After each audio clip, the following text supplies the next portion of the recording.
Nderuar kryetar, të nderuam kolegë deputet, edhe pse ora shënon 12 natës, ndjej detyrën që të them disa fjalë për disa problematika të qarkut Shkodër që unë përfaqësoj.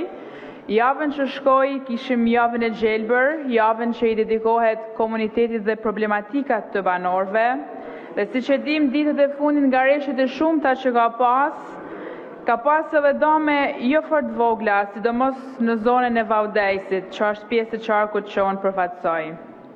E sidomos dame në bujqësi dhe në blegtori. Vaudejsi në Shkodra janë realisht zona bujqësore blegtorale që ka një potencial prodhues jashtëzakonshëm, po ashtu edhe turistik në të njëjtën kohë. Por nga njëherë natyra është e paparashikueshme e shpesh edhe e pamëshirshme. Bujqësia për këtë zona është baza, është themeli i jetës këtyne banorëve, e po ata as nuk mund të rënojnë edhe as nuk mund të ekzistojnë.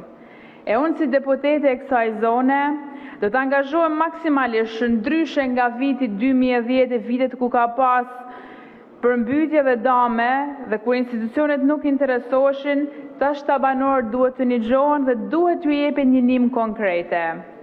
E kam këtë ndjeshmëri të veçantë për fermerët, për bujqësinë dhe blegtorinë, sepse vi nga një zonë dhe nga një familje ku jam rrit me bujqësi dhe ku kam pa duart e nanës teme me kallo. E duart e saj janë edhe sot me kallo, ashtu siç janë edhe duart e këtyne fermerëve.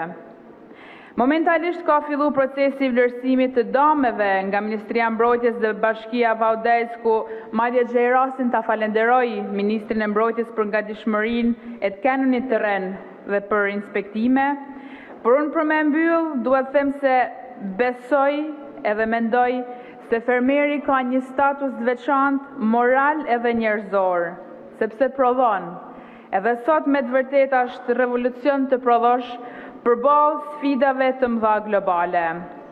Pra mendoj e besoj fort se fermerët, e sidomos fermerët e vegjël, duhet t'i mbrojmë, duhet t'i mbështesim, t'i dëm shpërblejmë e të vazhdojmë, t'i subvencionojmë gjithnjë më shumë, sepse pa ta nuk mund t'jemi as ne. Faleminderit.